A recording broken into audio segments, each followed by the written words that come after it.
Okay, you're in the market for a new boiler and you're thinking, these prices feel really expensive. I was looking in 2025 and they were about £250 cheaper. Well, you're not losing your mind. This is all to do with government policy. Now, the purpose of this video, I'm going to take you through everything, the mechanics of the scheme, what it means for you as a consumer, and more importantly, what can you do to save money when it comes to changing your new boiler. So the first place we're going to start is the cost of a replacement boiler. Now here at Heatable, we've been changing boilers since 2019. We do tens of thousands of them every year. We've got a pretty good handle on how much a replacement boiler will cost a consumer. And in 2025, the price of taking your old broken boiler out and putting a brand new one in with the flue, the pipe, the vat, the clips, all the bits, the labour that went into it, about £2,500. Now for us, that already felt pretty expensive because a couple of years previously, it was about £2,200. And you think, yeah, that's inflation, prices go up every year. But there was a big jump in 2024, and it was because of the introduction of something called the Clean Heat Market Mechanism. Now, this was a scheme from the government to incentivise manufacturers and the UK public to go green, do their bit, don't change your old broken boiler for a new gas boiler, go renewable. So how did this work? Well, previously the government had launched something called the BUZZ, the Boiler Upgrade Scheme. This was a £7,500 grant that anyone can get their hands on if they take out an old gas boiler and put a heat pump in. And it's free, tax-free cash from the government. Pretty rare, that doesn't come along very often, and you think loads of people were taking the opportunity to get their hands on this cash.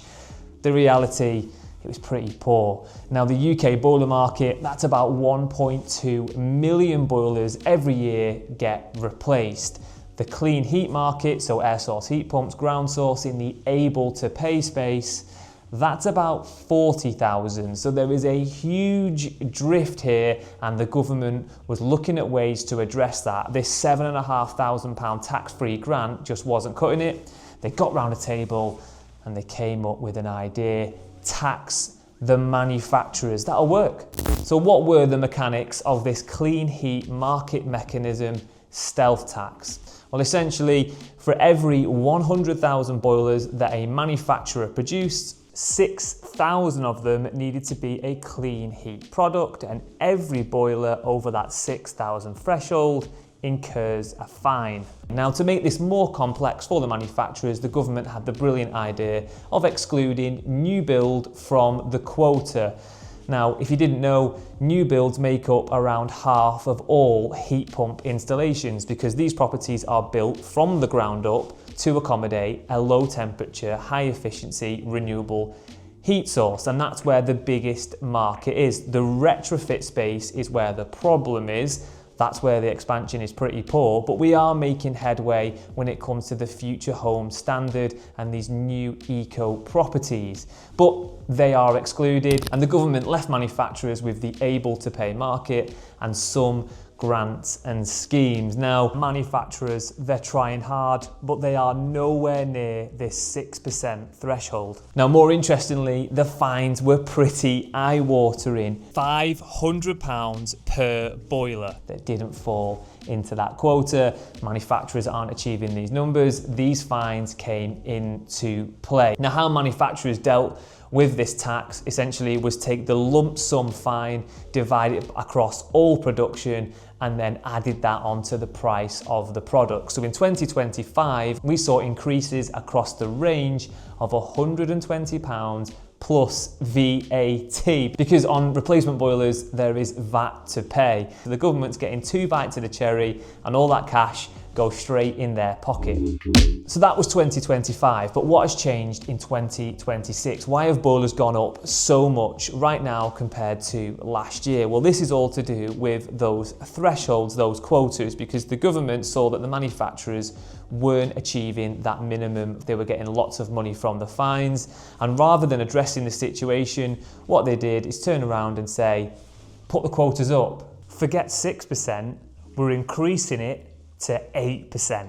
Now this has driven that gap between what was being achieved to what is totally unachievable even further apart. And now more and more cost is going into the product. Essentially, this is just tax, because the manufacturers are now taking even bigger fines, dividing them by the same number of products that were sold in 2025 that will get sold again, because it's a reoccurring market every year, and the product just gets more and more expensive. The fines get even bigger, and ultimately, who's paying for this? You, the UK consumer, because manufacturers cannot absorb this price rise when it is just a straight up tax on industry. Now, at the start of the video, I said that the cost of a boiler is going to increase by £250. Not all of this is coming from this new quota. Now, speaking to manufacturers and speaking to industry, what we are hearing is there's going to be a price rise of about £150 per product on top of that 120, but it gets worse. Now, one of the big success stories for manufacturing in the UK is boilers. You've got some massive brands here producing products right here on UK soil. You've got Worcester Bosch, you've got Baxi, Ideal, who collectively probably make about 1 million boilers each. We buy them domestically, and that puts money back in the economy. And right now in the UK, it's pretty uncompetitive to be in business. You've got high costs of employment, you've got high taxes, you've got high energy, high insurance. The cost of doing business is getting more and more expensive. So in addition to this £150 clean heat fee, we've now got price rises from inflation loaded on top, and that is where this £250 rise is coming from. 150 from the tax, 100 from raw inflation, and just manufacturers making sure they stay in business.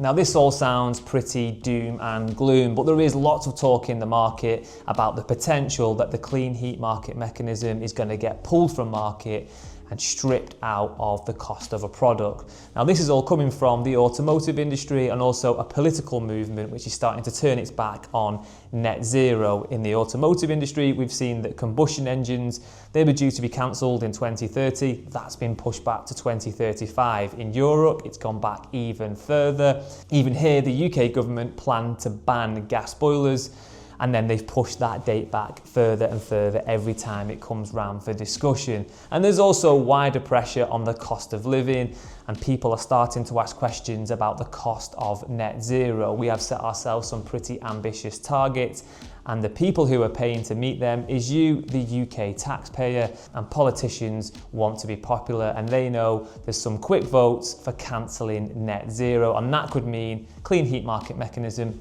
removed from market. Now, we're pretty close to the ground here at Heatable. We speak to manufacturers, we speak to the supply chain, we speak to industry, and all the feedback that we're getting is that this clean heat market mechanism scheme, it's here to stay. And in fact, it is going to get even more challenging, because in 2027, those targets and the individual fines get even more aggressive and even more unachievable, because that renewable space is just not growing at anywhere near the pace it needs to keep these ratios affordable.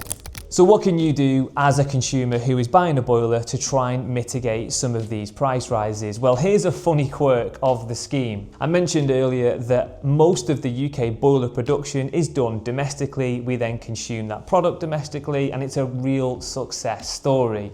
The government, in their infinite wisdom, when they set out the clean heat market mechanism, decided that anyone who sells less than 20,000 boilers is exempt from any quota. Now, these UK manufacturers, they all produce more than 20,000 boilers. What that has left is the foreign market, so Chinese, Turkey, India, people who produce cheap gas boilers who bring in less than 20,000, undercut UK production, UK brands, and don't have to pay these fines. So if you want to save some money on your new boiler, buy foreign, forget the UK economy, forget UK business.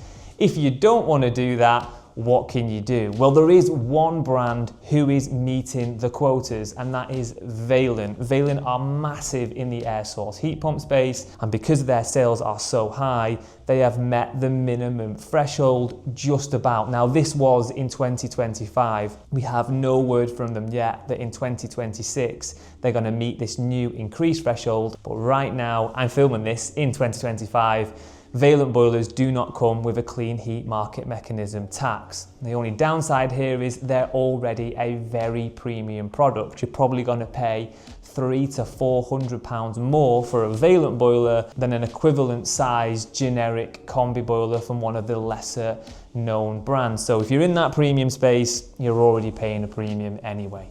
So what else can you do? Well, you can shop around for your product, and one of the options that is available to you is us, Heatable, because we fit tens of thousands of boilers per year. We have really strong buying power and great economies of scale, and our prices are usually super competitive. So if you do need a boiler, check us out, get a quote, even if it's just to bench what you're getting from market.